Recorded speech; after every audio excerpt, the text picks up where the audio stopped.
allá de la Tierra.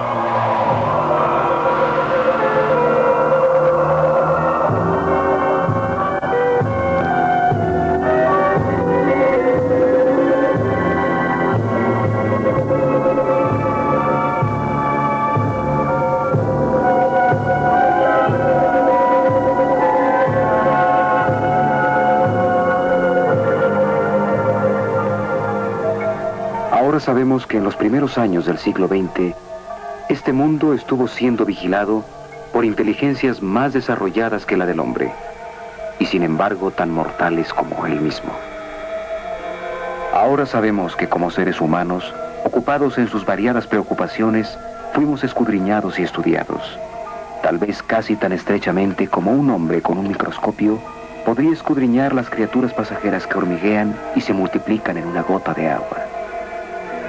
Con infinita complacencia, la gente iba y venía por el mundo ocupada en sus pequeños asuntos, serena por la seguridad de su dominio sobre este pequeño fragmento giratorio de materia solar, el cual, proveniente del obscuro misterio del tiempo, por casualidad o por destino, ha sido heredado por el hombre.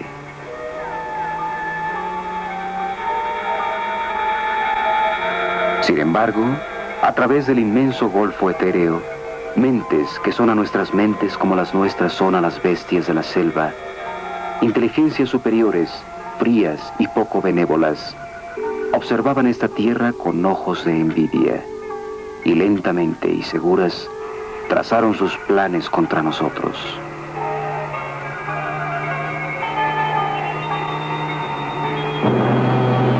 Así empieza un libro de ciencia ficción publicado hace más de 75 años. La Guerra de los Mundos, de H.G. Wells. Fue escrito y leído como entretenimiento inofensivo. La ciencia ficción empezaba a volverse popular. Cuentos de hadas, para adultos. Sin embargo, este mundo de ciencia ficción nos envuelve ahora. Hay menos ficción cada día que pasa. Sí, la evidencia está aquí.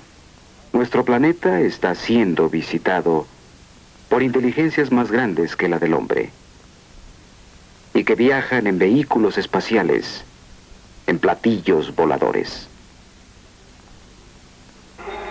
La gente alrededor del mundo los está viendo. Los italianos los llaman dischi volanti, los franceses sukup volant, los rusos letayushi tarielki. En América los llamamos ovnis. Existen miles de informes de policía y pilotos sobre ovnis, y cerca de 900 casos de rastros de aterrizaje han sido documentados. Casos en que la química del suelo ha cambiado. Torbellinos circulares que muestran la tremenda fuerza centrífuga en el lugar donde algo masivo aterrizó. ¿Y qué ha sucedido? Los voceros militares de las grandes potencias están sospechosamente callados. Solo una cosa es cierta. Ninguna potencia terrestre ha construido un avión que vire en ángulo recto a velocidades supersónicas. Y tales naves son vistas constantemente y fotografiadas persiguiendo a nuestros aviones de prueba y vehículos espaciales. ¿De dónde vienen esas naves extrañas? ¿Cuál es su potencia? ¿Y por qué nos están visitando? ¿Están tal vez recordándonos que somos parte de una conexión cósmica? ¿Que tenemos eslabones y aún parentesco con mundos lejanos? ¿O están, como más y más gente cree, tratando de decirnos que el conocimiento que necesitamos para sobrevivir y crecer está aquí, en el planeta Tierra, escondido en nuestra ciencia y en nuestro pasado? Nuestro planeta está en crisis, y algunos dicen que esto ha pasado antes, hace mucho, mucho tiempo. En esa misteriosa tierra de leyenda, el continente perdido de la Atlántida. En la cuarta centuria antes de Cristo, Platón describió en sus diálogos una isla continente más allá de las columnas de Hércules, llamada Atlántida. Las antiguas tablillas mesopotámicas se refieren a una tierra destruida por la gran inundación. El libro del Génesis, el Corán, las leyendas mayas, la epopeya de Gilgamesh, todos hablan de esta floreciente civilización cuya ciencia, se ha dicho, sobrepasaba a la nuestra al momento de su destrucción. ¿Qué fue de la Atlántida? De acuerdo con los relatos de sacerdotes egipcios, en un día y una noche de cataclismos, el continente entero se hundió en las profundidades del océano. El físico ruso Immanuel Velikovsky ha sugerido que la Atlántida se volvió el continente perdido después de un desplazamiento del eje de la Tierra. El famoso psíquico Edgar Cayce creyó que por el mal uso de las potencias de la mente e interrumpiendo la evolución del planeta, la Atlántida se volvió víctima de su propia pervertida superciencia. ¿Y a la gente de la Atlántida qué le pasó? ¿Fueron destruidos todos? ¿O algunos sobrevivieron al Holocausto y emigraron por mar y aire a otras tierras? Algunos atlantes se refugiaron dentro del océano y establecieron un magnífico reino submarino que aún florece hoy en día. O tal vez con su avanzada tecnología escaparon al espacio exterior. O tal vez ellos, desde que el primer hombre dejó huellas en las paredes de las cuevas, han estado retornando en sus naves aéreas para observar cómo construimos la nueva Atlántida. ¿Qué evidencia existe de que el hombre mismo no fue el arquitecto de las grandes estructuras antiguas de la Tierra? ¿Verdaderamente recibimos nosotros un poco de ayuda de nuestros amigos del espacio?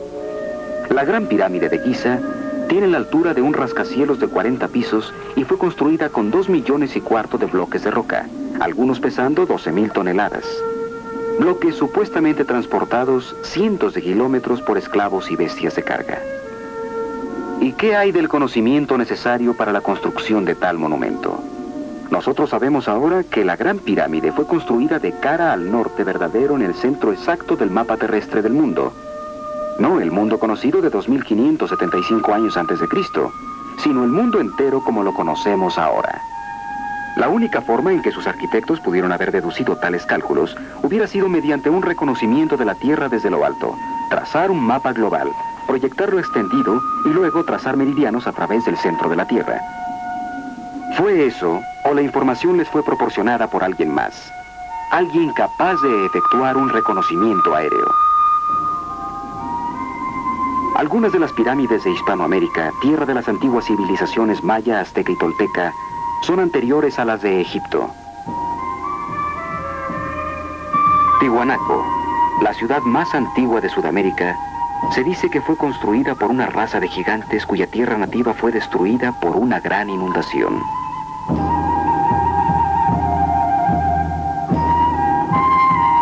Los arqueólogos han descubierto asombrosas similitudes en arquitecturas y artefactos entre Egipto y Tiwanaku. Similitudes que han inducido a varios sabios a sugerir que estas dos civilizaciones podrían tener un origen común. Que tal vez Egipto era la colonia principal de la Atlántida en el Viejo Mundo, mientras que en el Nuevo, Tiwanaku era uno de los puestos coloniales de avanzada del continente hundido.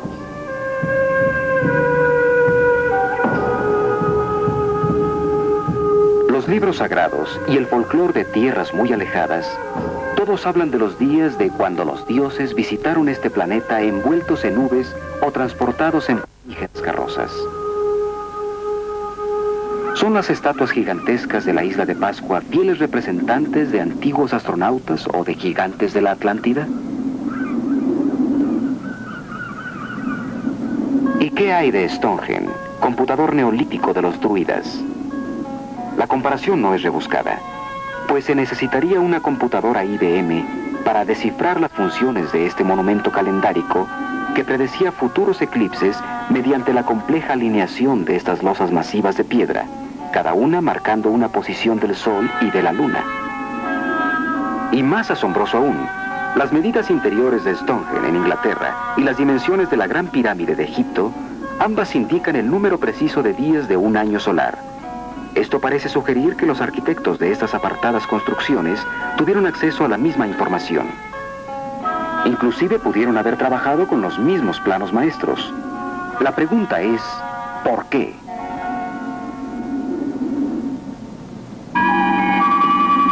Imagínense un solo equipo de arquitectos viajando de continente a continente, empleando personas locales para construir puntos de apoyo de navegación, grandes faros que podrían ser vistos desde una nave orbitando el planeta Tierra. Faros aún en operación hoy día. Ciertamente, la evidencia más permanente de que civilizaciones avanzadas han estado visitando este planeta desde tiempos antiguos puede verse en estos monumentos que desafían al tiempo, separados por un mundo. Pero consideremos lo que está pasando en nuestro cielo actualmente. Eran las 8:05 p.m. cuando el comando aéreo fue informado de que una luz misteriosa rondaba a baja altura, justo al noroeste de Rapid City, Dakota del Sur. Los operadores de radar de la base Ellsworth pusieron atención al cuadrante noroeste del cielo y descubrieron un objeto no identificado. El control de tráfico aéreo rápidamente avisó a un avión F-84 que patrullaba en el este que se dirigiera hacia el ovni. Un momento más tarde, el radar del jet localizó la señal desconocida y fue hacia ella. El avión se encontraba a solo 3 kilómetros de su objetivo, cuando de repente la luz se alejó con una aceleración fantástica. La persecución duró unos 120 kilómetros. El avión no logró alcanzar al objeto. Finalmente, el avión abandonó la persecución. En el control terrestre, los hombres del radar vieron fascinados cómo el objeto desconocido cambiaba de dirección y seguía el jet de regreso al aeropuerto.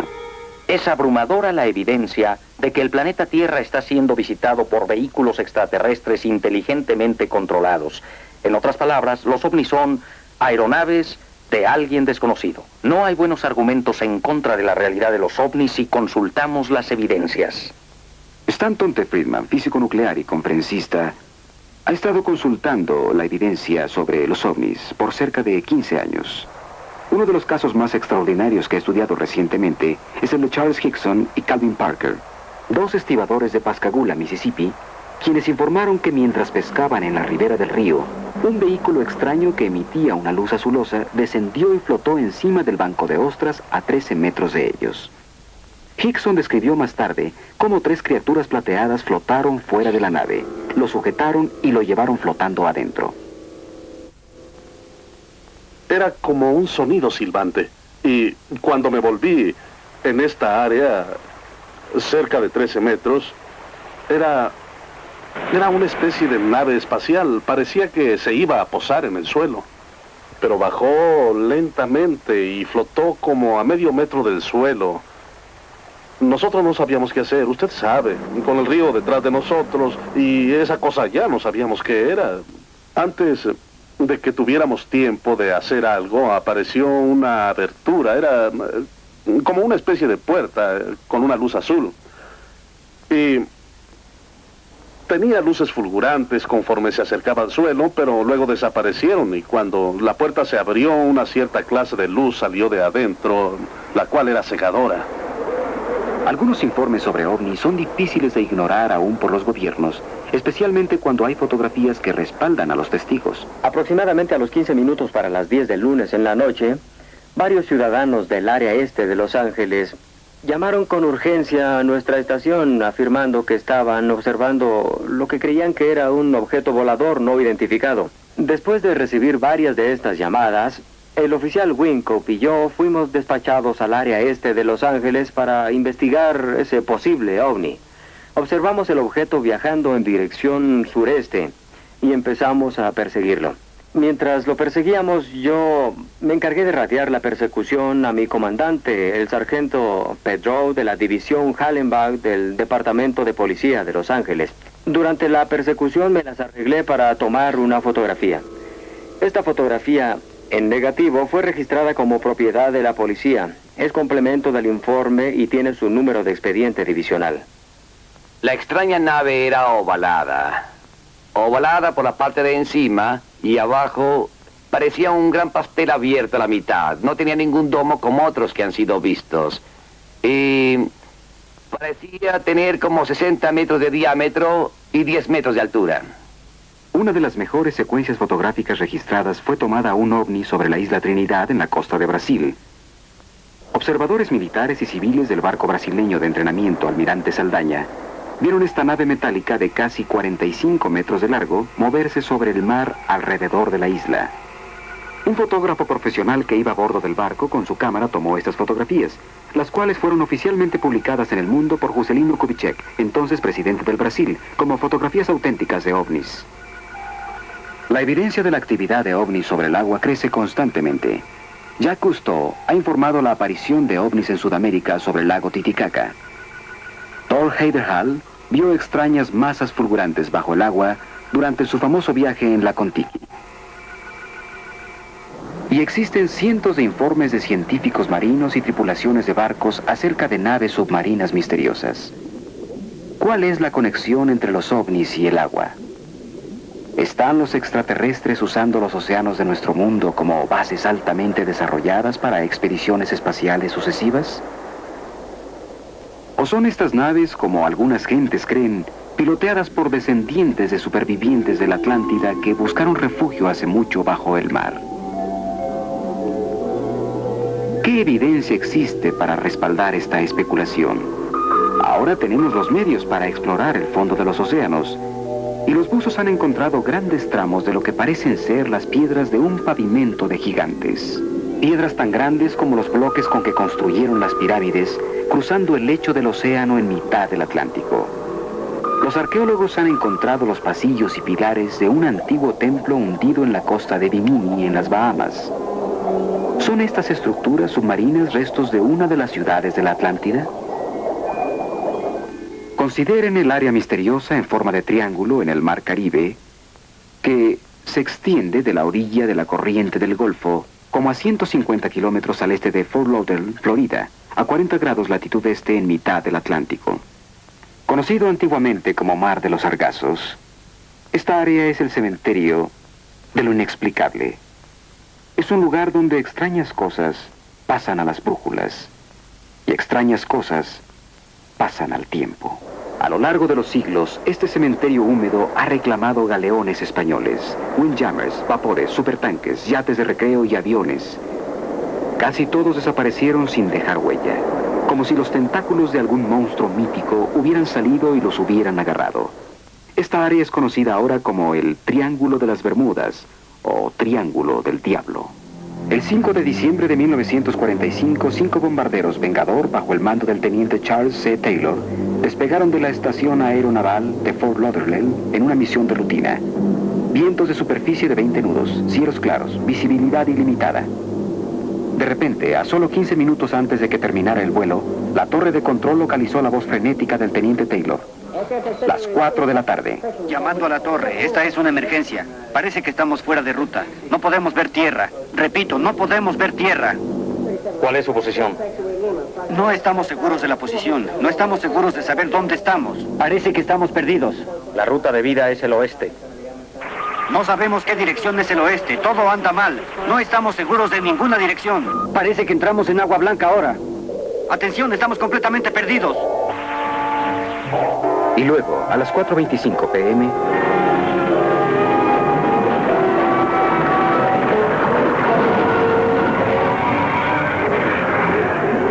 después de oír, estamos completamente perdidos, silencio para siempre.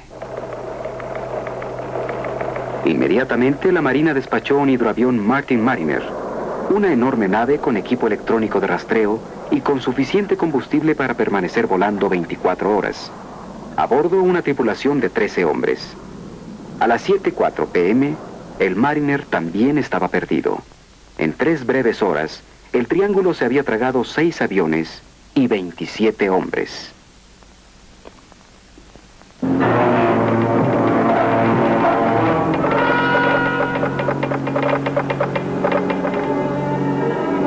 Al amanecer del día siguiente, la mayor búsqueda de rescate por aire y mar nunca antes lanzada estaba en camino. 242 aviones y 18 barcos rastrearon el área conocida como el Triángulo del Diablo, pero no se encontró una sola huella, ni una capa de aceite, ni un pedazo de algo, ni una balsa salvavidas, nada.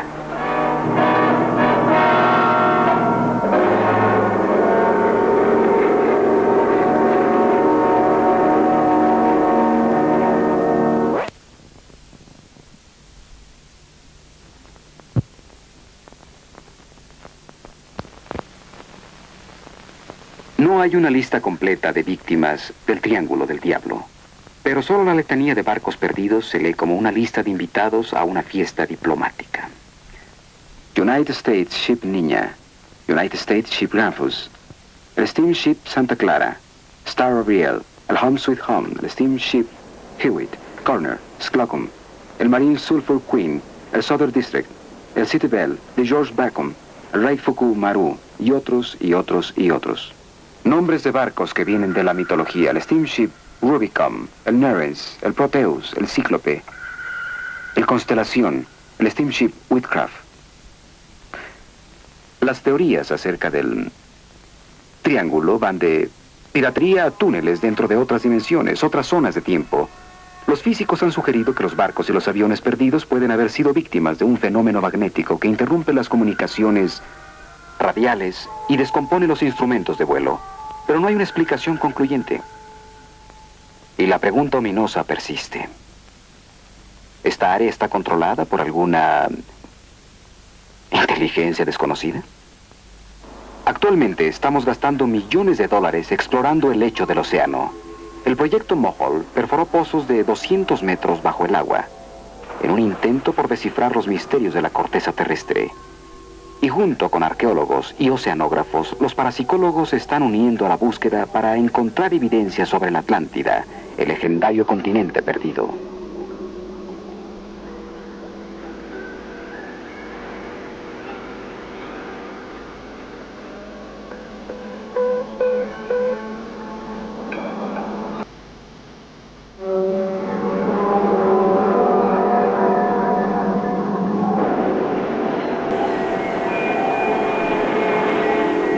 Los mitos de todos los países hablan de dioses y sirenas que salen del océano. ¿Y qué tal si la mitología es realmente historia condensada y las leyendas de estas criaturas marinas encantadas de hecho son testimonios oculares? ¿Y si la ballena que se tragó a Jonás en el violento mar era en realidad una nave submarina?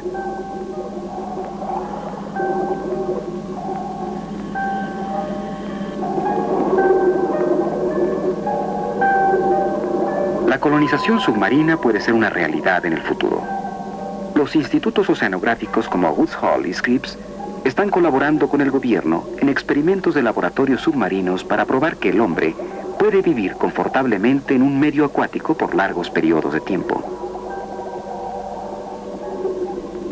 Con el objeto de sobrevivir bajo el mar y en el espacio infinito, el hombre está desarrollando nuevas armas mentales, telepatía, clarividencia, psicoquinesis.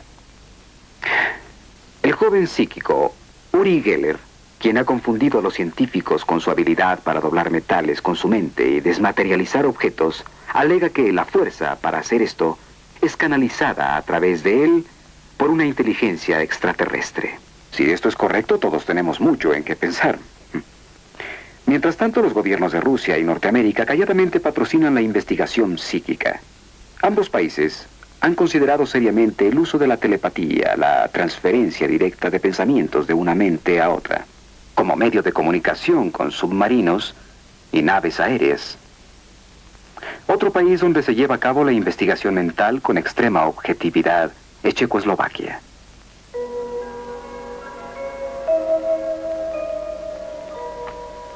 Aquí, en un laboratorio checo, estamos viendo un experimento de telepatía.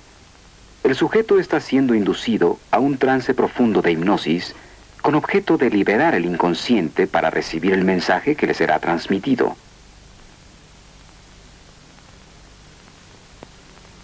Como dije, primero el sujeto es inducido a un trance hipnótico.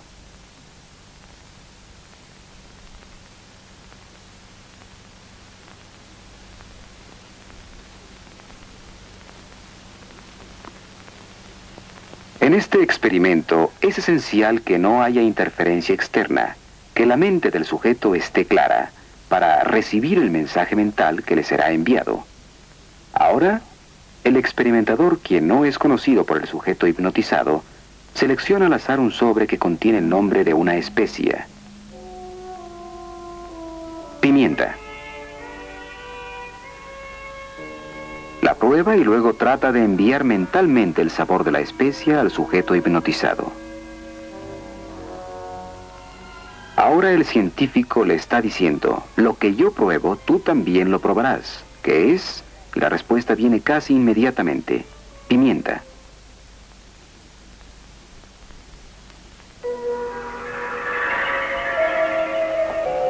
Psicoquinesis, la habilidad de mover objetos físicos con la fuerza de la mente, es también asunto de gran interés para la ciencia y los militares.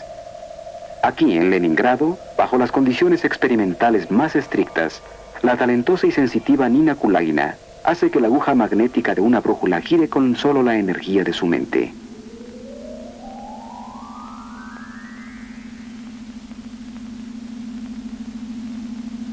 Los científicos rusos han encontrado que mientras se efectúa la demostración, el campo magnético que rodea el cuerpo de la señora Kulagina es solo 10 veces menos potente que el de la Tierra misma. Usando esta misma energía, la señora Kulagina también puede hacer que objetos no magnéticos, como estos palillos protegidos con una caja de plástico, vayan hacia ella a través de la mesa.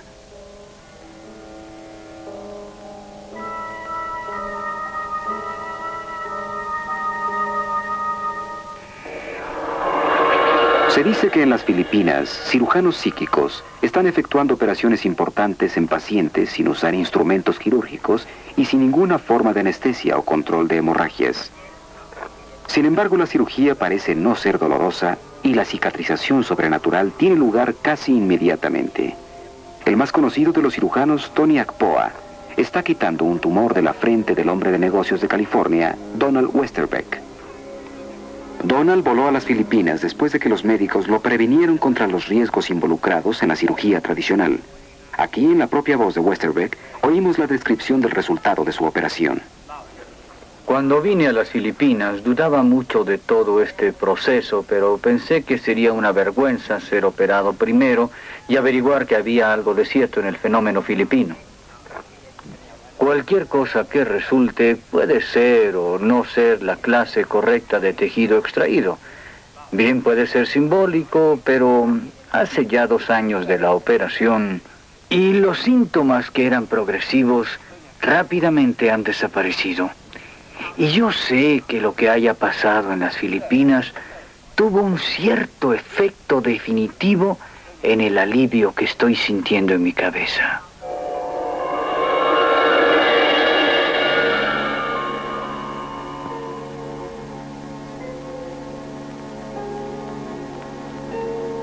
Estamos aquí para una curación psíquica. Tenemos curanderos que tienen poder en las manos. Cualquiera que sea su enfermedad se verá afectada. Algunos casos pronto, otros un poco después. Usted será sometido a sueños psíquicos. Usted debe ser sometido a sueños psíquicos. Ellos nos ayudarán a identificar cuál es su problema en particular. Los curanderos tienen esta energía que fluye a través de ellos acumulando energía psíquica, y esta energía psíquica fluirá a cada parte del cuerpo. Pienso que la mayoría de las gentes que se vuelven curanderos profesionales sienten que tienen alguna clase de habilidad, pero no saben qué es. Creo que se vuelven curanderos para aliviar. Me refiero a médicos, enfermeras, quiroprácticos y otros. ¿Ha sido tratada por calor o rayos infrarrojos o...? No, nada. Este observador es un médico autorizado, un doctor, uno de los primeros que investigó este método poco usual de curación para ver qué tenía que ofrecerle a su profesión. Absolutamente. No hay causa física conocida de la artritis reumatoide ni de otras artritis. Este es un grupo de personas dotadas de sensibilidad que poseen la extraordinaria habilidad de diagnosticar las enfermedades de los pacientes mediante un método conocido como exploración corporal. Ellos obtienen su evaluación de la posible enfermedad recibiendo vibraciones directamente de la persona enferma o sosteniendo algo que le pertenece. A veces hay transferencia efectiva de dolor de la persona enferma al diagnosticador.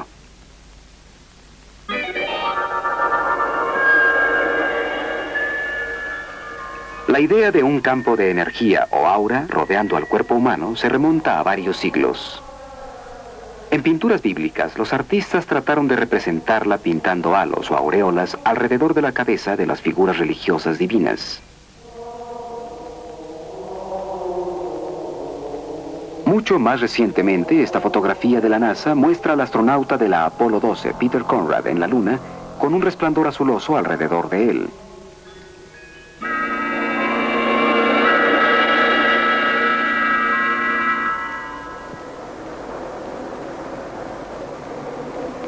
Una institución líder en investigación psíquica es la Universidad de California en Los Ángeles, en donde la psicóloga e investigadora doctora Thelma Moss está investigando con la fotografía Kirlian.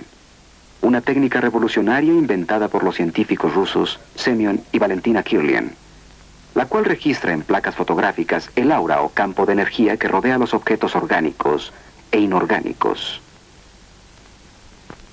Doctora, ¿nos podría hablar sobre su investigación aquí en la universidad? Hemos cubierto casi cada área de investigación en parapsicología, que incluye telepatía, ideas que van de mente en mente, movimiento de objetos a distancia. Por ahora estamos extremadamente interesados en los campos de energía alrededor del cuerpo.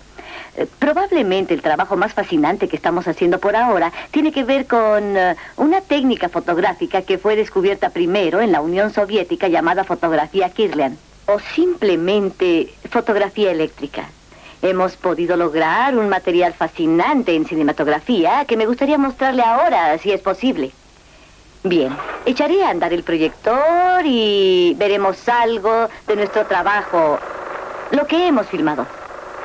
Debido a los esfuerzos de investigadores experimentales como la doctora Moss, la técnica de la fotografía Kirlian pronto será de uso práctico en todas las ramas de la ciencia física.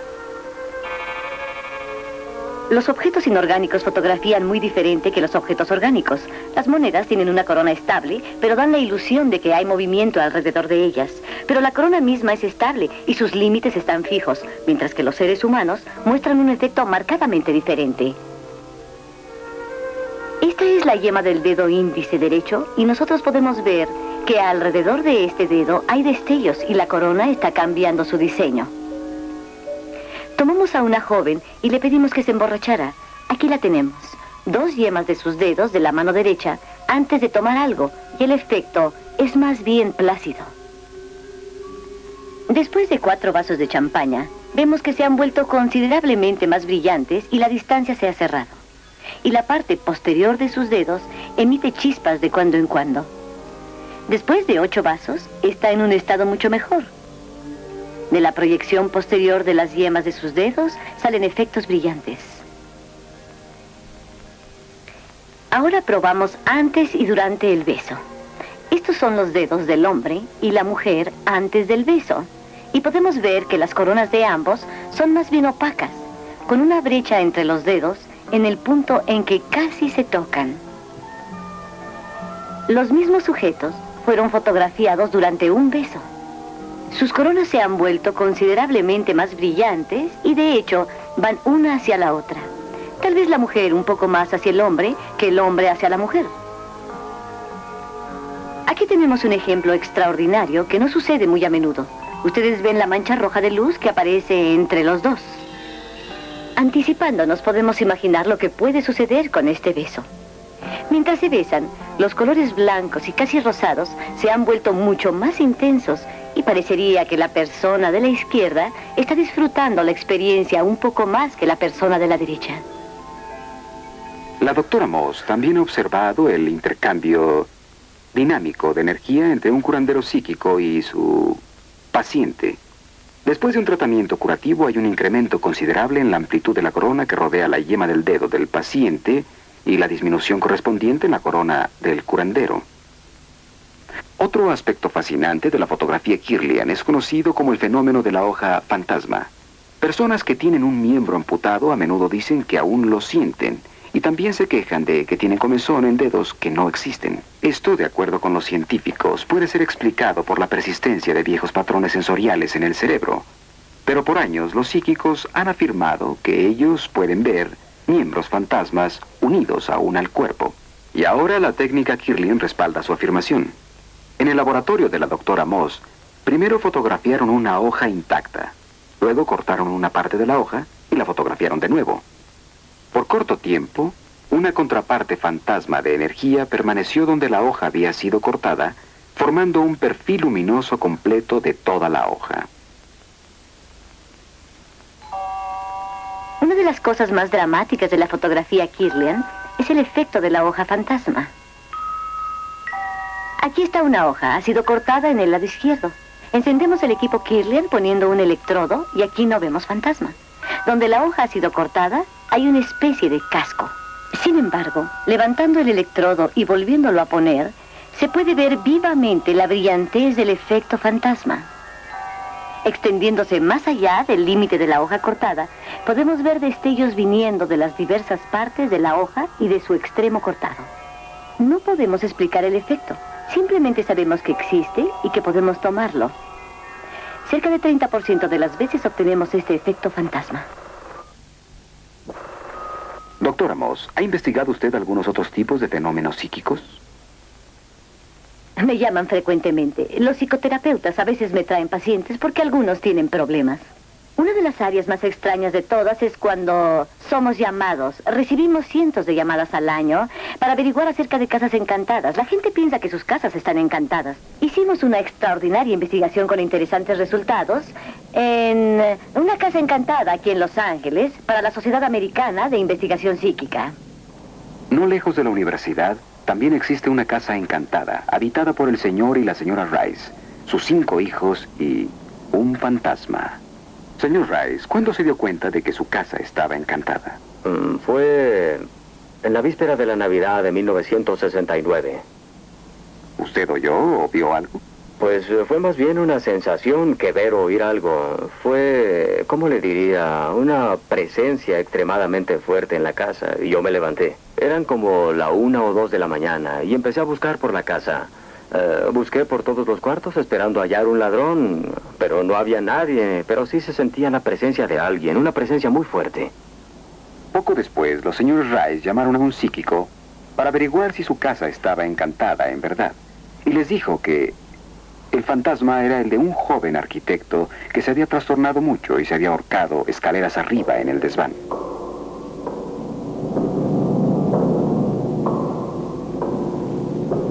Yo me encontraba trabajando en mi estudio. Soy pintor. Y este individuo se había vuelto una parte tan familiar después de varios años que yo más o menos traté de comunicarme con él al trabajar en esta pintura. Vi a un hombre de cerca de unos 70 de altura, muy delgado, moreno, llevando una camisa blanca remangada, camisa de vestir de cuello abierto, pantalones oscuros, zapatos negros. Hubo un efecto inmediato. La pintura tomó forma. Era como si fuera dirigido aun cuando no movió mi mano. No es un retrato de cómo es él, más bien es una representación de su personalidad. La Sociedad de California de Investigación Psíquica vino a la casa de los Rice a investigar el caso.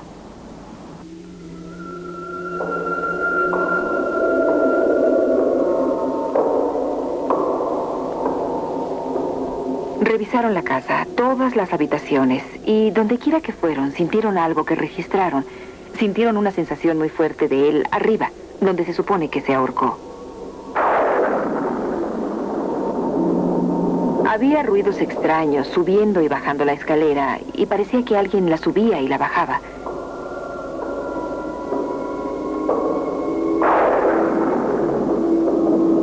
Y también lo vieron en la misma forma y lo describieron en la misma forma que nosotros lo habíamos visto. Muchas de sus conclusiones concordaron con lo que les habíamos dicho nosotros. Aun cuando hay 5 niños, no hay problema de ninguna clase. Están muy conscientes de lo que ha pasado y realmente no los molesta. Están acostumbrados a la idea. Nunca le hemos tenido miedo y nunca nos ha molestado viviendo aquí. Y ya llevamos 5 años. Sinceramente nos ha divertido tenerlo como miembro silencioso de la familia.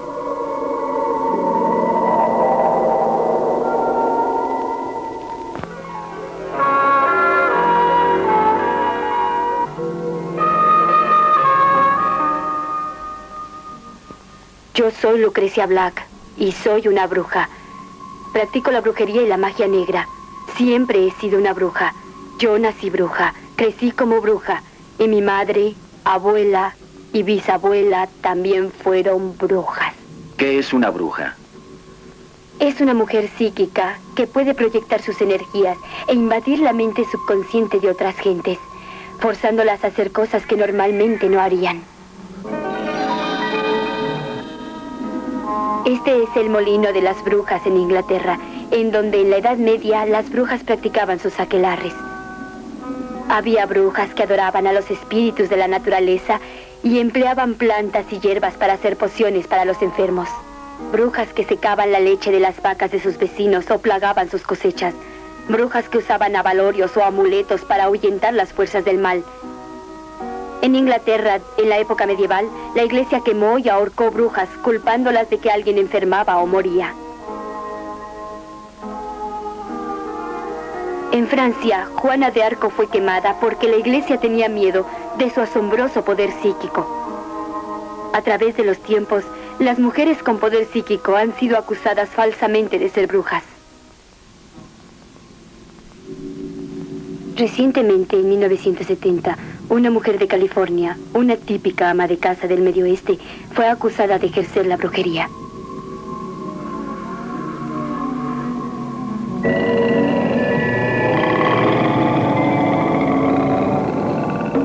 Por años hemos visto gentes acostadas en camas de clavos o caminando sobre filos de espadas y hemos pensado que es magia o truco. Ahora empezamos a entender que existe una línea delgada entre la magia y lo que llamamos la mente sobre la materia. La ciencia ha empezado a estudiar a quienes efectúan estos actos. Aquí en Hawái, miembros de una tribu antigua caminan descalzos sobre carbones encendidos sin sufrir dolor o daño en la piel.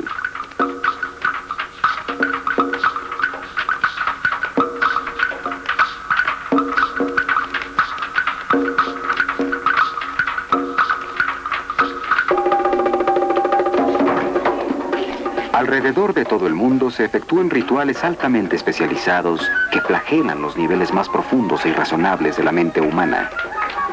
En Brasil, los cultos vudú aún florecen. Se efectúan ceremonias donde los sacerdotes vudú invocan a los espíritus de los muertos para que se venguen de los vivos. Sacrificios de animales, cánticos y batir de tambores incitan a la multitud casi hasta la histeria.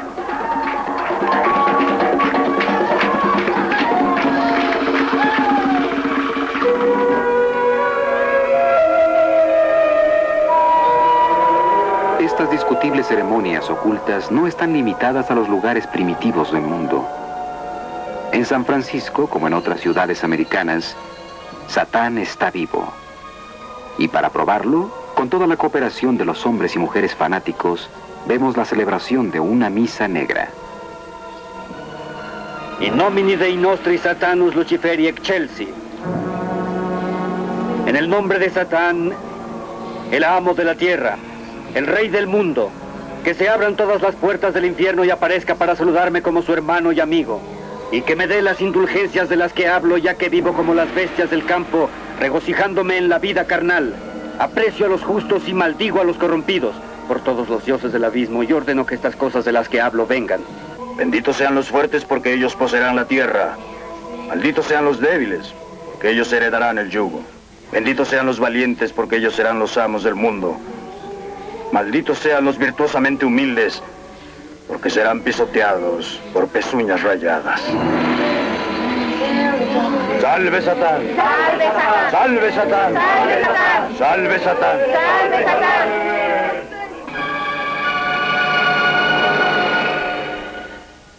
Algunos aún se permiten ser seducidos por el teatro de prácticas, de ritos oscuros y estériles.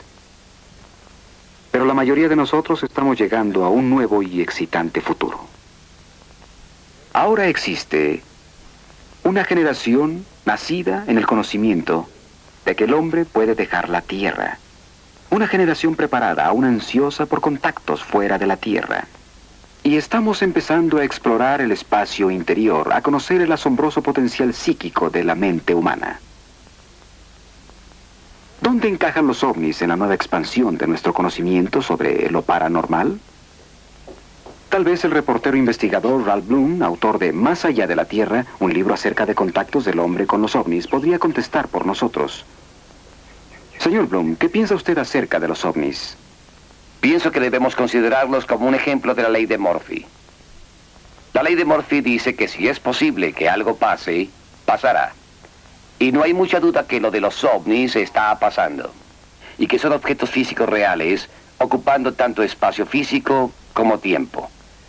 Pero los datos también implican que los ovnis pueden de hecho no estar volando aquí sobre vastas y enormes distancias, sino simplemente materializarse aquí. Funcionar como objetos físicos en nuestra atmósfera y luego desmaterializarse. He entrevistado pilotos militares cuya misión era lograr filmar ovnis. Hombres que han seguido y fotografiado ovnis y luego los han visto desaparecer.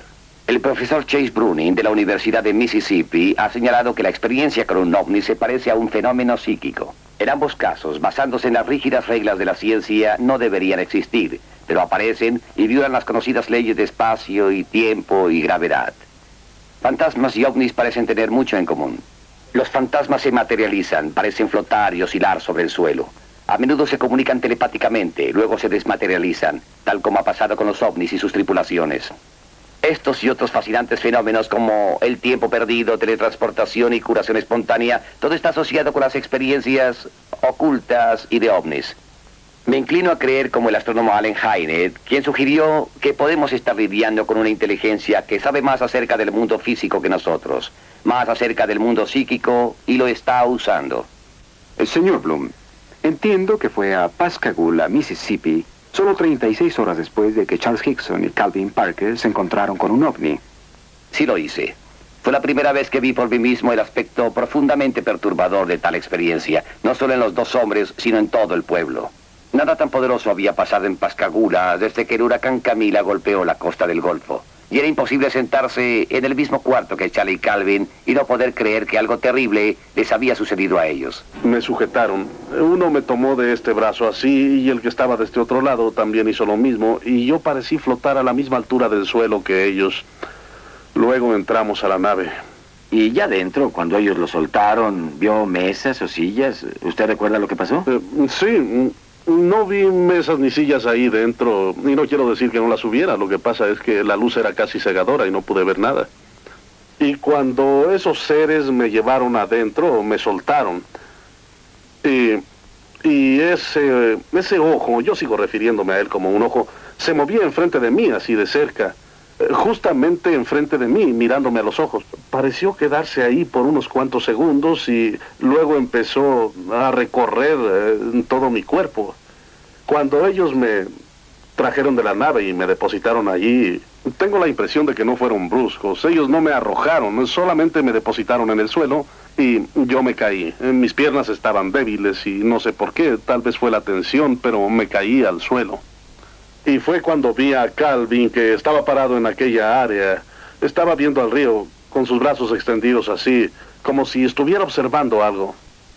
Un hombre en Missouri presentó un artículo sobre 546 casos de aterrizaje en 34 países. Todos incluían huellas, o sea, marcas dejadas después de que el ovni despegó. Un lugar donde esto pasó fue la granja Johnson en Delphos, Kansas, noviembre 2 de 1971. La marca extraña ahí a la mitad es un anillo de tierra. Es un anillo de tierra dejado por un ovni. Se hicieron muchas pruebas al anillo. Algo extraño le pasó a este suelo hasta una profundidad de 35 centímetros. Para dar un ejemplo de lo que le pasó al suelo, el fragmento de la izquierda es de ese anillo. Obviamente es de diferente color y textura que el fragmento de la derecha, y según pruebas de laboratorio, son diferentes en composición. Mientras los ovnis estén en el aire y efectúen acrobacias imposibles, todos podemos divertirnos con argumentos sobre quién está alucinado. Y los militares pueden decir a los ansiosos ciudadanos, ustedes no vieron un platillo volador, fue Venus, o gas de los pantanos, o gansos migratorios, o lo que sea. Pero todo eso cambia cuando un ovni aterriza y los extraños desembarcan. Una de las más asombrosas y angustiosas de esas experiencias involucró a una pareja llamada Betty y Barney Hill. Mientras viajaban por las montañas blancas de New Hampshire en 1961, los Hill perdieron varias horas en el camino. Incapaces de recordar las horas perdidas y acosados por sueños recurrentes, finalmente buscaron ayuda psiquiátrica. Mientras estaban bajo hipnosis regresiva en el tiempo, tanto Barney como Betty Hill recordaron haber sido llevados a bordo de una extraña nave luminosa tripulada por seres de otro mundo. Estando a bordo, les hicieron un extenso examen médico y les dijeron que no recordarían lo que les había pasado. Este es un modelo de los ocupantes del ovni, según lo describió Betty Hill bajo hipnosis. Tenían menos de 1,50 m de altura, piel grisácea, y se comunicaban mediante alguna clase de transmisión de pensamiento. En contraste, las criaturas que flotaron hacia Charles Hickson parecen haber sido servomecanismos o robots. Los oídos como clavos impulsaron al astronauta brigadier James McDivitt a sugerir que probablemente era una clase de dispositivo de radar avanzado. Otra versión de su apariencia. Este es un dibujo hecho por un artista, una composición basada en cientos de informes oculares. La mayoría de aterrizajes no son informados. Este sujeto tiene 1,20 m de estatura, 2 brazos, 2 piernas, una cabeza. Rasgos faciales algo diferentes. No se parece a ninguno de nuestros amigos de la Tierra.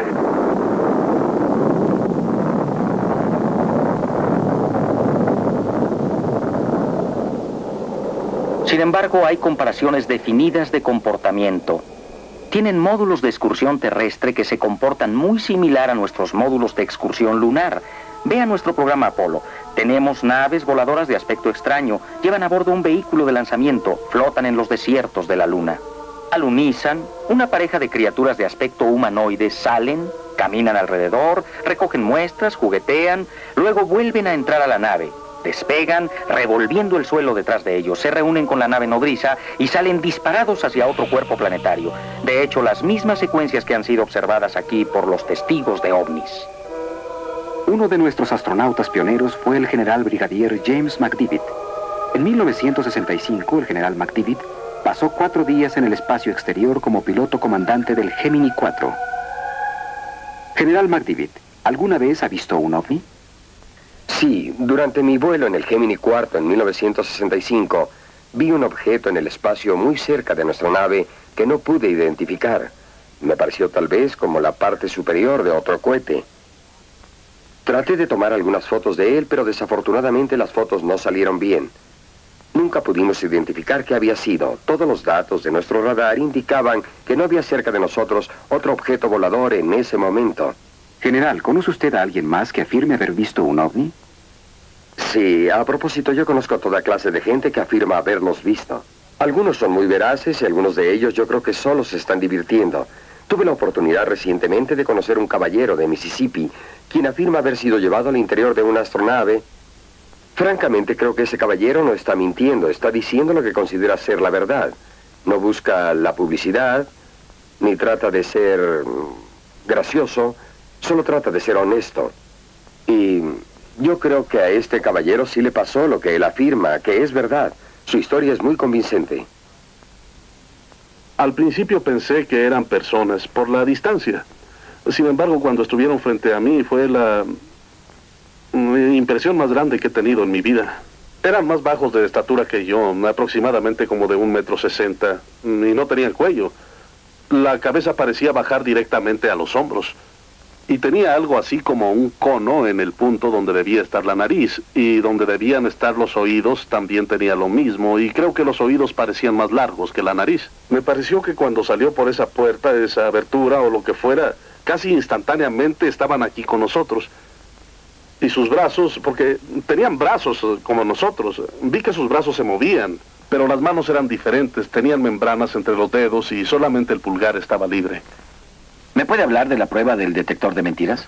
Cuando se les pidió que vinieran aquí a hablar a esta gente, tenían en la mente que solo era una gran broma. Esa fue la razón por la que hicieron una prueba al señor Hickson. El instrumento mostró que decía la verdad. Le hicieron otra prueba. Después el examinador empezó a maravillarse. Hizo la tercera prueba y creyó lo que el señor Hickson le había dicho. Comisario, ¿quiere decirme qué pasó esa noche? Los interrogamos durante horas, luego dejamos el cuarto y grabamos toda la conversación que tuvieron. Grabamos lo que hablaron los dos. Y dijeron más o menos lo mismo. Uno de ellos estuvo rezando y dijo, después de todo lo que ha pasado en la Tierra, ¿por qué tenía que ver algo como esto? Calvin Parker, yo lo estaba interrogando y en un momento dado quería subir por las paredes. Así es como estaba de nervioso y agitado. Ya que yo estaba ahí y porque era médico y varios otros científicos e investigadores fueron consultados y vieron la situación, me preguntaron si no me importaría estar presente y dije que no me importaría. Y aun cuando era muy difícil para nosotros creer que una astronave aterrizó y esas criaturas tipo robots salieron y se llevaron a estas 2 personas dentro de la astronave, Estos dos hombres, en mi opinión, creen que vieron esto y han sido honestos informando lo que han informado. La historia de Charles Hickson no es única. Los ovnis primero aparecieron en las noticias en este país en 1947, cuando el piloto Kenneth Arnold vio 9 objetos en forma de disco desplazándose a alta velocidad de manera no convencional, como lo haría un platillo si lo rebotan sobre el agua.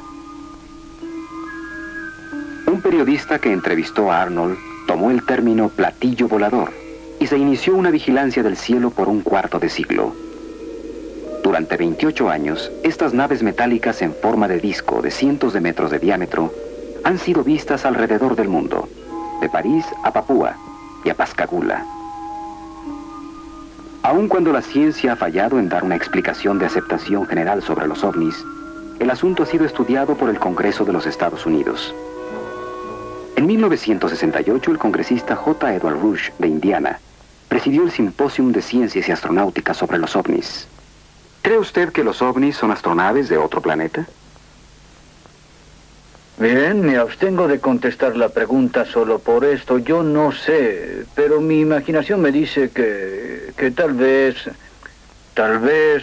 hay algo que permita al hombre viajar más rápido que la luz. Tal vez hay algo que permita una forma más inteligente de vida de otro planeta girar alrededor de otra estrella para hacer ese largo viaje.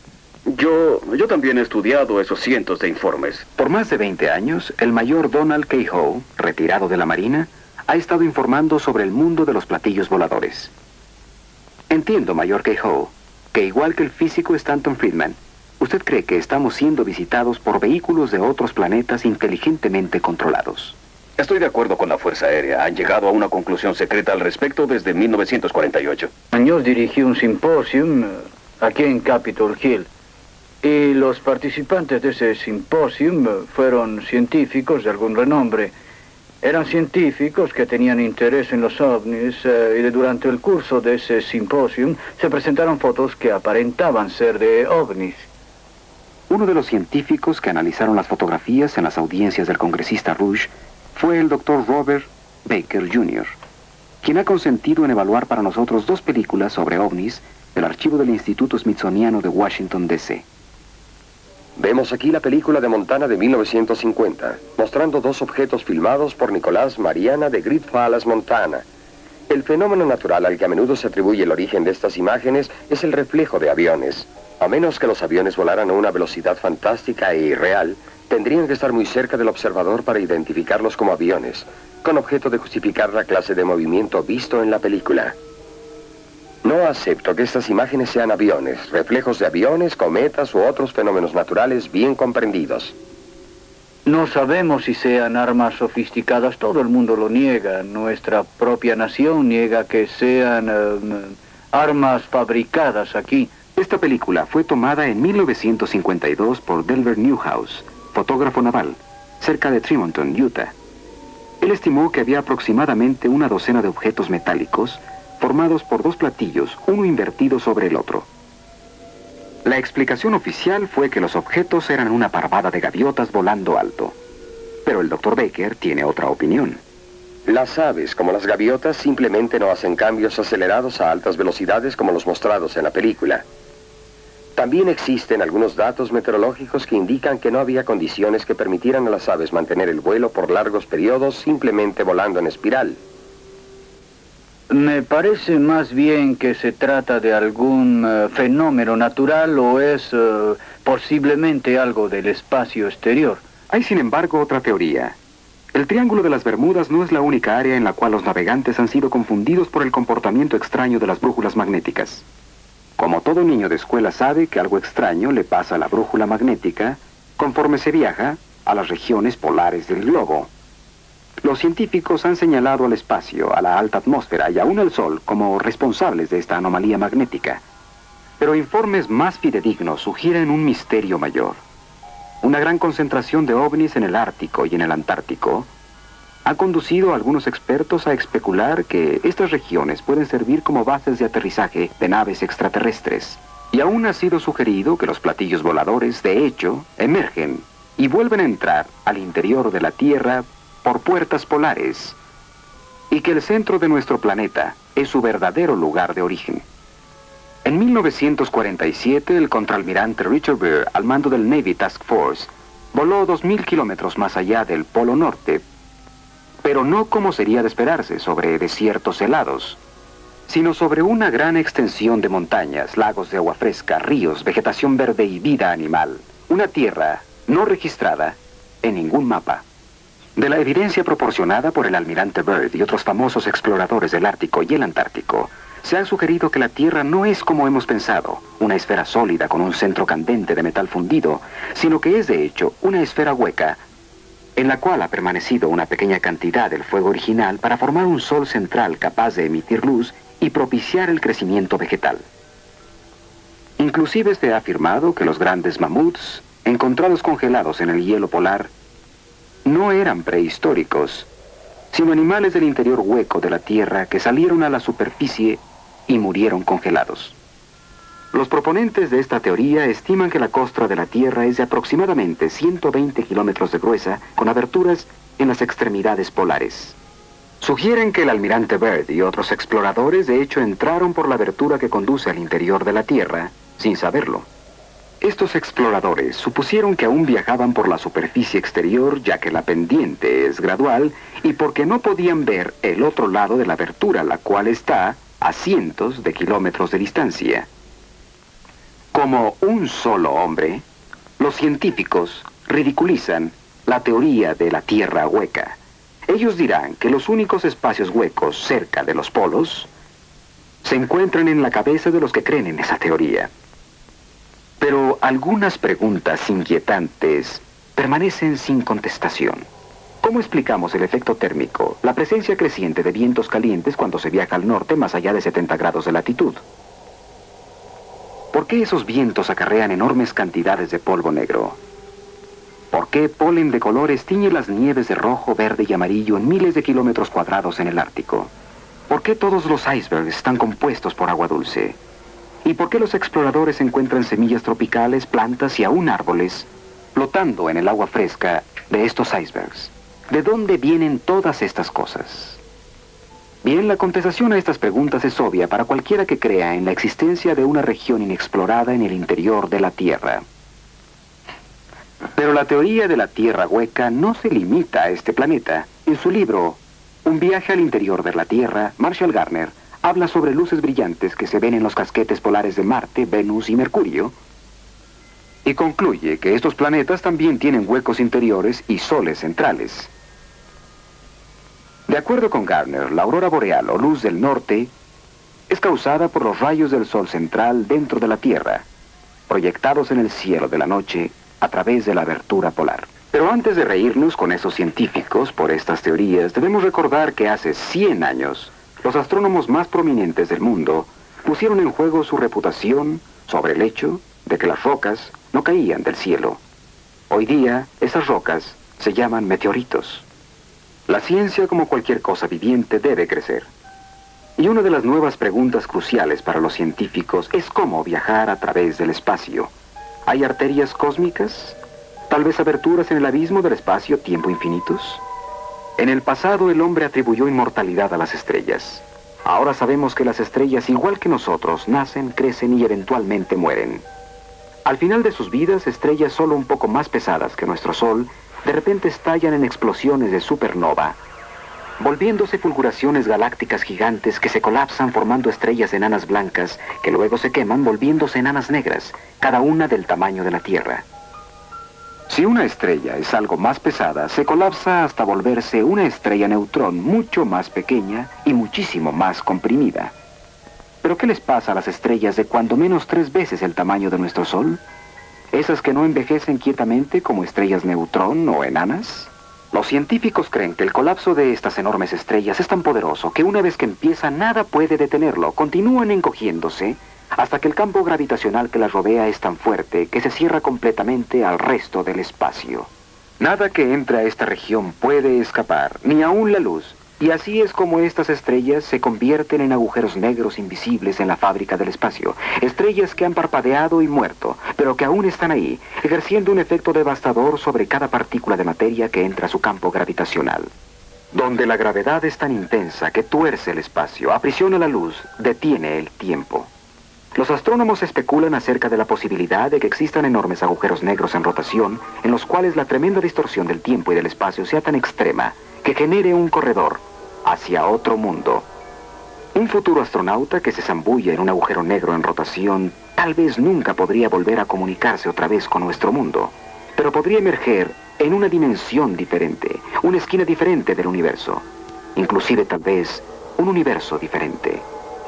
Y no es tan remoto que una civilización tecnológicamente avanzada pudiera superar los peligros de viajar en un agujero negro, enjaezar su poder para viajar a través del tiempo, así como del espacio. En su asombroso libro, La conexión cósmica, el astrónomo Carl Sagan imagina para nosotros una federación de sociedades en la galaxia que ha establecido un sistema de tránsito rápido de agujero negro, en el cual un vehículo es rápidamente puesto en ruta a través de una red entrelazada de agujeros negros hacia el agujero negro más cercano a su destino. Y como una evidencia más dramática de penetración interplanetaria, podemos trasladarnos a Siberia y ver qué pasó a principios de siglo.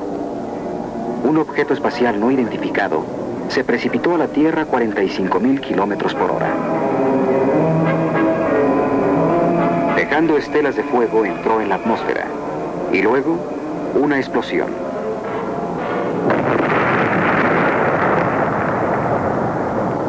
Igual en fuerza a un estallido termonuclear. Un enorme hongo de fuego y humo. Una explosión como nunca antes registrada en la Tierra, que dejó trazas de radioactividad y árboles caídos en un área de 50 kilómetros a la redonda. Sin embargo, no hubo señales de un cráter. El 7 de enero de 1948, oficiales de la base Godman del fuerte Knox, Kentucky, observaron un objeto extraño pasando sobre ellos a alta velocidad. Minutos después, a las 2:30 p.m., a un escuadrón de caza P-51 que venía del sur, se le pidió que investigara el ovni. El capitán Thomas Mantell, jefe del escuadrón, dejó la formación y empezó a subir. A las 2:45, Mantell notificó a la torre que estaba a 15.000 pies. Tengo algo a la vista arriba y adelante de mí. Alguna clase de objeto metálico, pero no es un avión. Voy a 20.000 pies. A las 3:15, Mantell habló de nuevo. Está directamente delante de mí y va a la misma velocidad. Estoy tratando de acercarme. Fue la última transmisión del capitán Mantell. Todos los intentos por comunicarse con él fallaron. Una hora después encontraron su avión. Mantell estaba muerto. Su reloj destrozado se paró a las 3:18. ¿Están los militares en posesión de restos de metales retorcidos, de ovnis estrellados? ¿De los cadáveres de los tripulantes? No lo sé. No conozco las respuestas. Pero una cosa es cierta. Con los formidables recursos a su disposición, la milicia norteamericana debe tener la mejor colección de datos sobre ovnis en el mundo. Y realmente pienso que ya es tiempo que compartan esos datos con la gente. Debo decir que tengo algo de simpatía por los militares, especialmente la Fuerza Aérea, cuyo reino es, después de todo, el desierto y lejano azul. ¿Qué se hace cuando algo desconocido está penetrando al espacio y no se puede luchar contra él? La solución burocrática parece ser, cuando haya duda, clasifique. Pero también siento verdadera simpatía por la gente que es víctima de esta política. Gente cuya vida no será la misma porque tuvieron el valor de informar lo que vieron. Admito que han estado sucediendo cosas muy extrañas últimamente. Una de las más extrañas y perturbadoras es la aparición de enormes criaturas peludas que caminan paradas en 2 pies y han sido vistas frecuentemente en áreas donde se ha informado actividad de ovnis. En algún lugar de estos densos bosques acecha algo sobre cuyo origen y existencia la ciencia no puede dar una explicación terrena. Llamado Sasquatch en Canadá, Bigfoot en los estados del oeste, Fog Monster en Arkansas, Momo en Missouri y Skunk Ape en los pantanos de Florida. Estos fétidos gigantes, algunos de ellos de hasta 3 metros de altura, andan vagando por la maleza, arrancan árboles, invaden campamentos madereros y aterrorizan a los testigos.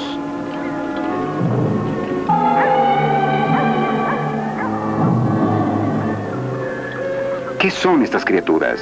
¿De dónde vienen? ¿Cómo llegaron aquí? Recientemente, un número asombroso de informes sobre Bigfoots ha coincidido con informes de observaciones y aterrizajes de ovnis. ¿Están los ovnis dejando a estas criaturas aquí para ver si pueden vivir en nuestra tierra? ¿Y por qué nunca ha encontrado nadie los huesos o restos de uno de ellos? Estos gigantes, como afirma el psíquico Peter Hulcox, ¿se transforman en polvo cuando mueren? ¿O tal vez son recogidos de nuevo por los ovnis para ser examinados en sus laboratorios?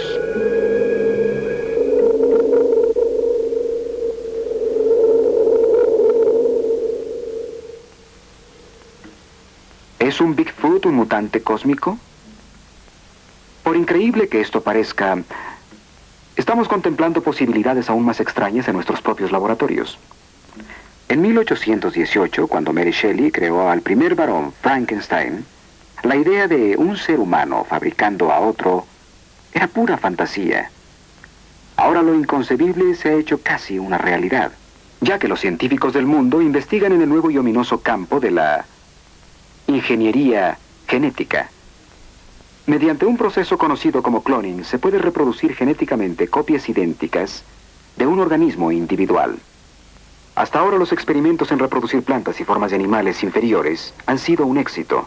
El camino está abierto para experimentos similares con células humanas. En la Universidad de California, en San Diego, el Dr. Walter Desmond lleva a cabo investigación en cloning. En este laboratorio trabajamos con una variedad cultivada de células fertilizadas. Estas células se originan en varios tejidos del cuerpo, los cuales pueden crecer esencialmente por siempre en recipientes de cultivo.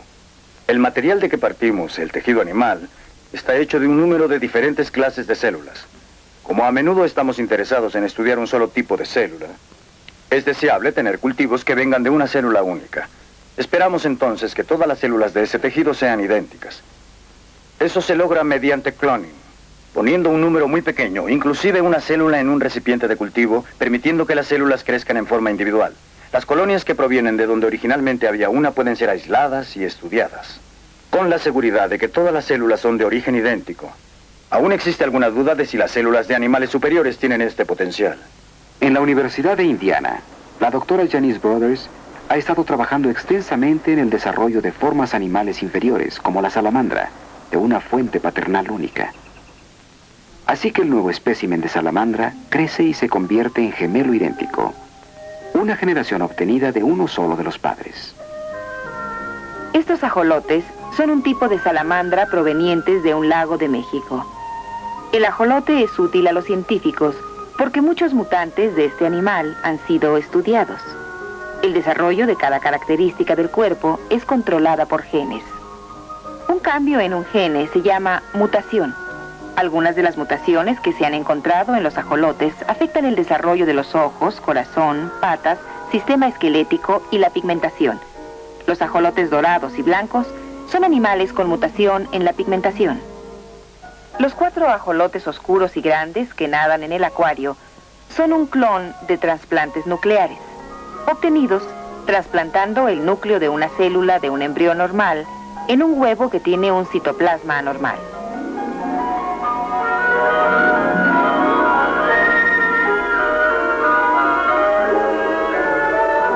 Al principio, el hombre pensó que solo él poseía sistemas de comunicación. Luego hicimos amistad con el delfín. Y ahora las plantas toman su lugar entre las formas de vida de este planeta que se comunican.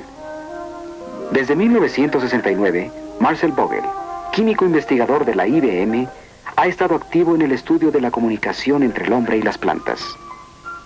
Vogel cree que las plantas no solo responden a nuestros pensamientos, sino que también son instrumentos ultrasensitivos para medir nuestras emociones.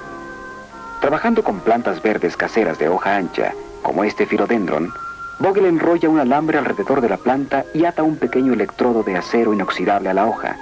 Luego el alambre es conectado a un amplificador y a un polígrafo, y está listo para establecer una línea básica de comunicación, una especie de latido de la planta en la gráfica. Uno de los primeros experimentos que hicimos fue la de amenazar con atacar a la planta. Con la ayuda de su asistente, Vogel intentará proyectar pensamientos de ataque y luego registrará la respuesta de la planta. Lo que quiero que hagas es que pienses fuertemente en una forma de ataque, de violencia. Piensa intensamente que atacas a la planta y después transmíteselo. Cualquier cambio de la aguja en la gráfica es considerado por Vogel como una respuesta de la planta. Cuando la aguja salta locamente, es el equivalente eléctrico de un grito humano. Enseguida veremos la respuesta de Marcel Vogel y de la planta a los pensamientos dirigidos por su otro asistente Tom. Tanto la planta como Marcel Vogel están unidos mediante un aparato arcofisiógrafo biofeedback. Esta es la respuesta de la planta telemetreada a través de los electrodos de acero inoxidable. Esta es la respuesta galvánica de la piel de Marcel. Este trazo es la presión de Marcel y su relajación cardiovascular y la tensión de los vasos sanguíneos. Este trazo es una variación que viene de la mano de Marcel, que como ven está bajando. Muy bien, Tom, muy bien. Ahora me enfocaré en ti, Tom. ¿Te gustan las mujeres? Definitivamente sí. Sí, claro, sí. Bien, piensa que te gustan las mujeres. Sí, aquí está la respuesta a tu pensamiento. Todavía nada con la planta. Ahora vean ustedes que estamos obteniendo respuestas emocionales aquí mismo. Es que pensé en hacer algún trabajo de curación. Repite esa operación. Ese pensamiento. Repítelo. Ahora recógelo y transfiérelo. Tu mente estaba cerrada. Ese es el pensamiento del transfer. Mira eso. Es una respuesta a nuestra interacción personal. Siempre es emocionante para mí cuando estas cosas pasan porque me es difícil creer que todos estamos unidos por el pensamiento. Que todos somos uno con la naturaleza. Por eso me gusta este tipo de trabajo. Ahora voy a intentarlo con el pensamiento de amar, con la palabra amor. Verás que enseguida... Marcel Vogel está señalando cómo con idéntico equipo la respuesta de la planta es mayor que la suya, que de hecho registra más información y por lo tanto es un instrumento más fino para medir las emociones que el hombre mismo. La investigación de la vida secreta de las plantas origina algunas cuestiones morales pasmosas. ¿No deberemos, por ejemplo, cortar rosas en nuestros jardines? ¿Deberemos comer solo vegetales que han tenido muerte natural?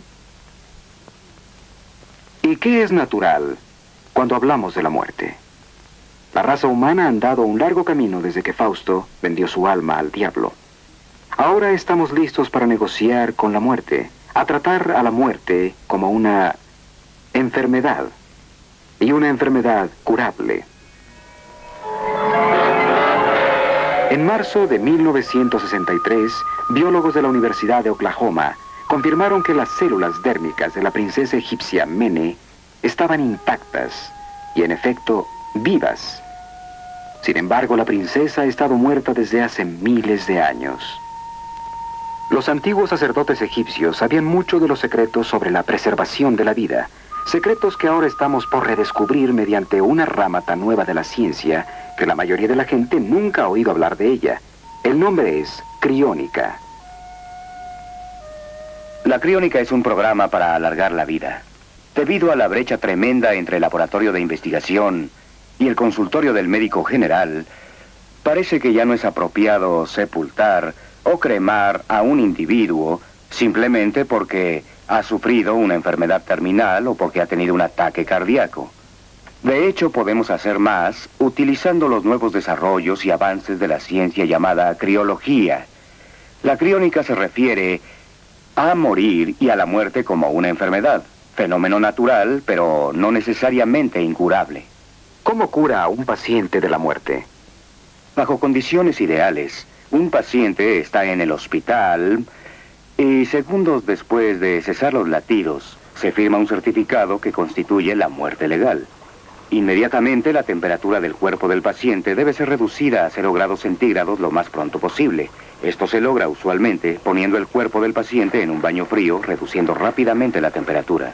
El propósito es reducir el metabolismo. Tratamos de retardar el proceso mortal tan rápidamente como sea posible, preparando el cuerpo para la segunda fase de la suspensión criónica llamada perfusión, en que el cuerpo es llevado a temperaturas de 300 grados bajo cero.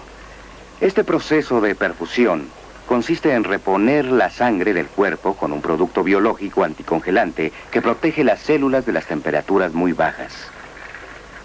Una vez que el paciente ha pasado el proceso de perfusión, es colocado en un medio ambiente temporal de hielo seco hasta que la cápsula ha sido preparada en un recipiente criogénico de almacenamiento de acero inoxidable que contendrá el cuerpo del paciente y también proporcionará refrigerante de baja temperatura.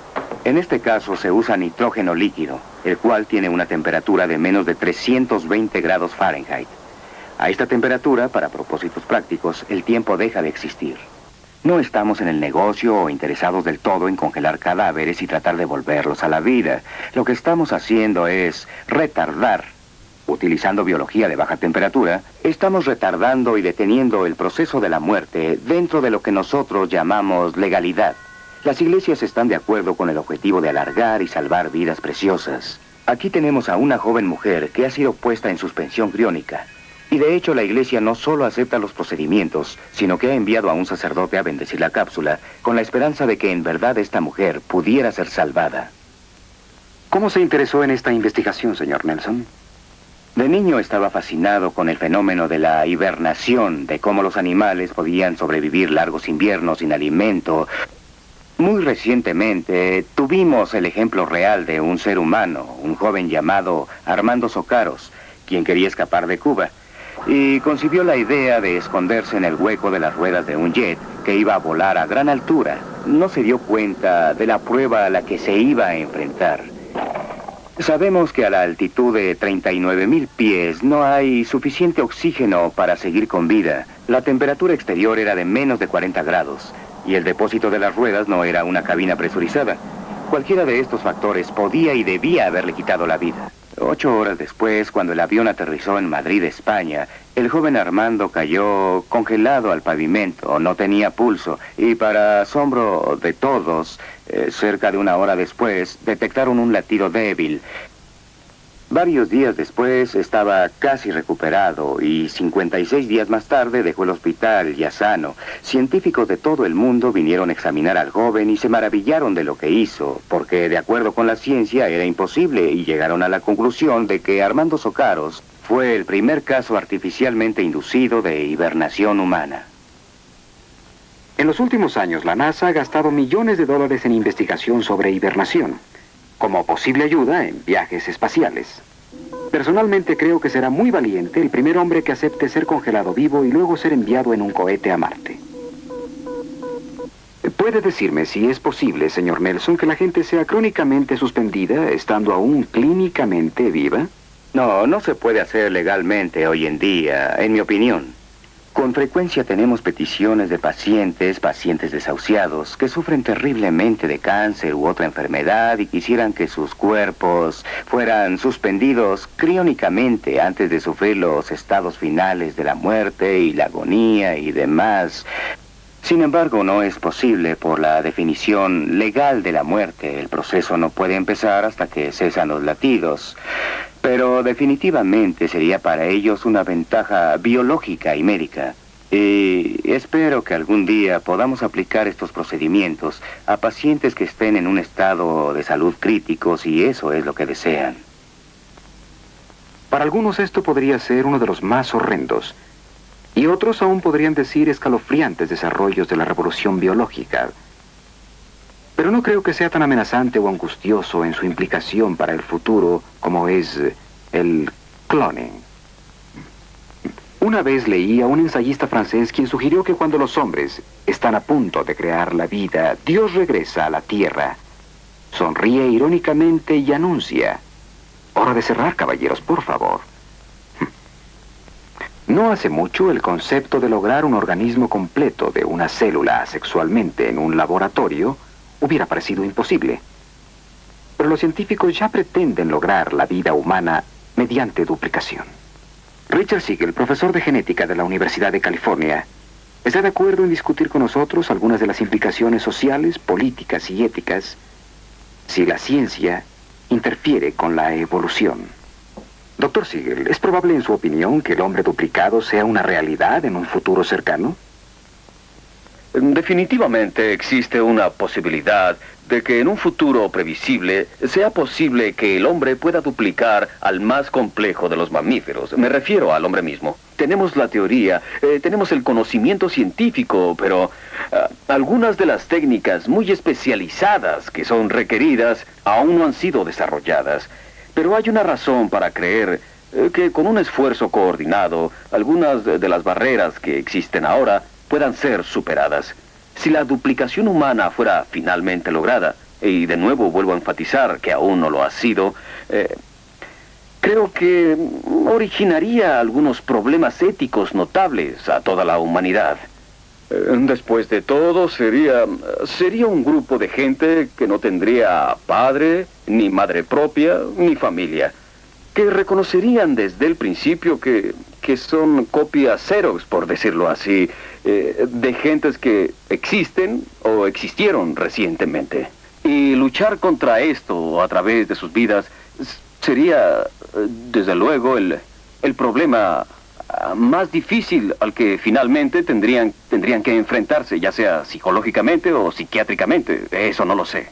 Sinceramente, a mí no me gustaría hacer una copia Xerox. Ciertamente, la duplicación traerá también algunos problemas prácticos al hombre. Por ejemplo, uno podría pensar inmediatamente en un dictador, quien duplicaría para él una fuerza de combate superior. Gente que sería virtualmente invencible como ejército. Gente que podría ser programada para no tener bloqueos mentales contra la violencia. No preguntarían nada, sino que saldrían solo a matar o a cumplir el mandato del dictador. Aquí hay otra posibilidad, realmente muy intrigante, pero al mismo tiempo aterradora. Podemos imaginarnos que un individuo muy rico y poderoso podría tener preparada una docena de duplicados de él mismo. Estos podrían ser almacenados para poder ser usados después como partes de repuesto. Por ejemplo, cuando el corazón de este hombre rico empezara a cansarse, podría tener un corazón nuevo, un trasplante de uno de sus duplicados, y no habría peligro de algún rechazo de trasplante. El corazón estaría destinado a eso y funcionaría normalmente. Sucedería exactamente lo mismo en el caso de un accidente, si perdiera una pierna o si ésta fuera horriblemente dañada. En el caso del hombre rico, una nueva parte sería tomada del duplicado y empleada para funcionar. Pero existe una pregunta, una buena pregunta. ¿Qué haremos con la copia a la que se le ha quitado el repuesto? ¿Qué haríamos en verdad con todas esas piezas y partes de casi personas? ¿Cómo llamaríamos a los desechos? ¿Se ha vuelto el hombre muy arrogante? ¿Creemos que no hay ya nada que la ciencia y la tecnología eventualmente no puedan resolver?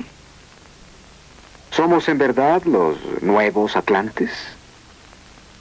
El reto que confrontamos es tan enorme como excitante. Estamos listos para emplear nuevos recursos: telepatía, psicocinesis, Bigfoot y misas negras, ovnis y atlantes, fotografía Kirlian, duplicación y criónica. Estas cosas sin duda tienen algo en común. La gente quiere saber más acerca de ellas.